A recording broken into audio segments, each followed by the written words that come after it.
Here are 3 reasons why private property prices have dipped this quarter. So after several rounds of cooling measures, we see the first quarterly decline of private home prices in 3 years. That's about as long as the entirety of my polytechnic education. It may not be a huge change, dipping by 0.4%, but it's the first time since COVID that private home prices have declined. 3 years. So why is this happening, and can prices dip even further? So I feel that prices have been increasing at an unsustainable rate since COVID, and we are finally seeing price momentum ease. And here are 3 points that I believe have affected the private home prices. And stay tuned to the end to see what we can do about it. So number 1, higher supply. About 13,000 BTO flats will be launched in the second half of 2023. That's 31% more than the first half. So this one like Monopoly, can suka-suka just build and build and build.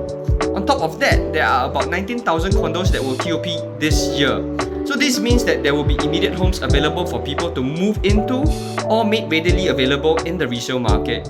So I think this eases any concerns that people might have about the lack of housing options. So this higher supply is also made evident by the recent dip in the rental market as well. So number 2, ABSD, or the Additional Buyer's Stamp Duty. So I'm skeptical that this policy has had a huge effect because the ABSD rates for Singapore citizens buying a second property went from 17% to 20%.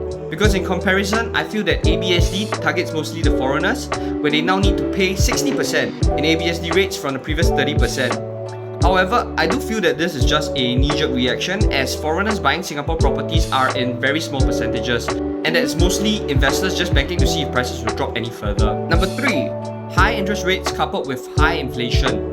So the average home loan rates in 2023 are around the 4% mark, as compared to when I first took my first housing loan about 5 years ago. It was only about 1.6%. So this adds on to the concerns of affordability.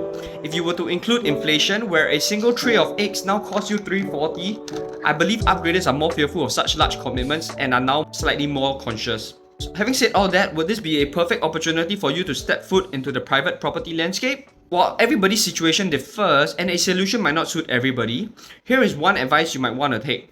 So if you're looking to upgrade and not wish to be burdened by larger monthly mortgages, you can consider hedging against the high interest rates by going for new launches, as your mortgage payments are staggered over time and progressively as well, compared to the buyers of resale properties who will face the full brunt of interest rates the moment they purchase the property. So if you found this helpful, give it a like and share it with your friends as well. Till next time, bye bye!